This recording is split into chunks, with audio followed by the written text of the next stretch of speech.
வணக்கம். இன்னைக்கு ஒசூர் தமிழ்நாட்டுடைய ஒரு முக்கியமான இண்டஸ்ட்ரியல் சிட்டியா இருக்கு.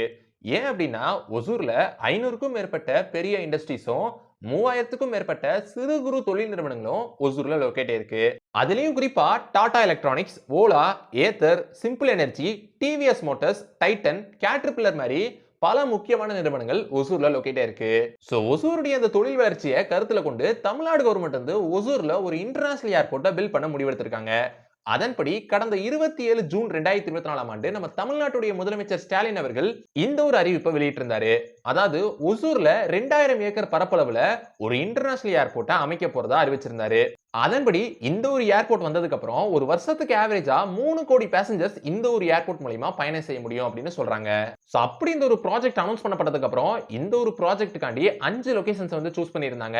சோ ஒன்னு ஒசூர்ல இப்ப இருக்கிற ஏர் ஸ்ட்ரிப், அப்புறம் அந்த ஏர் ஸ்ட்ரிப் உடைய சவுத் சைடு, அப்புறம் தொகரை அகாரம் வில்லேஜ், அப்புறம் ஒசூர் ஏர் ஸ்ட்ரிப்ல இருந்து 27 கிலோமீட்டர் தள்ளி இருக்கிற சோழங்கிரி வில்லேஜுக்கு பக்கத்துல, அப்புறம் தசாப்பள்ளி அப்படின்ற எந்த 5 லொகேஷன்ஸ் சூஸ் பண்ணியிருந்தாங்க.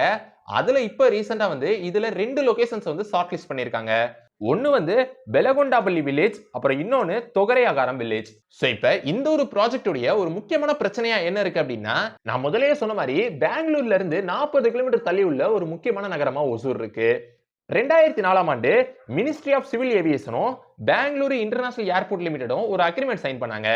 என்ன அப்படின்னா, பெங்களூர்ல உள்ள கெம்பகோடா இன்டர்நேஷனல் ஏர்போர்ட்ல இருந்து 150 கிலோமீட்டர் தூரத்துக்கு எந்த ஒரு ஏர்போர்ட்டுமே கன்ஸ்ட்ரக்ட் பண்ணக்கூடாது அப்படின்னு ஒரு அக்ரிமெண்ட் சைன் பண்ணியிருந்தாங்க.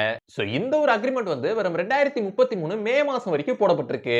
இருந்தாலும் தமிழ்நாடு அரசு இந்த ஒரு ப்ராஜெக்ட்டை கொண்டு வரதுக்கு ரொம்பவே முனைப்பா இருக்காங்க. சோ அதே மாதிரி சென்னையில உள்ள பரந்தூர்ல 3274 கோடி ரூபாய் செலவுல 5000 ஏக்கர் பரப்பளவுல சென்னையினுடைய செகண்ட் ஏர்போர்ட் அப்படின்றது அமையவிருக்கு அப்படின்ற ஒரு அறிவிப்பு வெளியிட்டிருக்காங்க. அதன்படி இந்த ஒரு ஏர்போர்ட்டுடைய கன்ஸ்ட்ரக்ஷன் அப்படின்றது 2026ல தொடங்கி 2033ல முடிக்கப்படும் அப்படின்னு எதிர்பார்க்கப்படுது. சோ இதோட இந்த வீடியோ முடிஞ்சிருச்சு. இந்த வீடியோ உங்களுக்கு பிடிச்சிருந்துச்சுனா லைக் பண்ணுங்க, உங்க ஃப்ரெண்ட்ஸ்க்கு ஷேர் பண்ணுங்க, அப்புறம் மறக்காம நம்ம சேனலை சப்ஸ்கிரைப் பண்ணிட்டு பக்கத்துல உள்ள பெல் ஐகானை கிளிக் பண்ணிக்கோங்க. So see you next video. Until signing off by Sabri Karthik.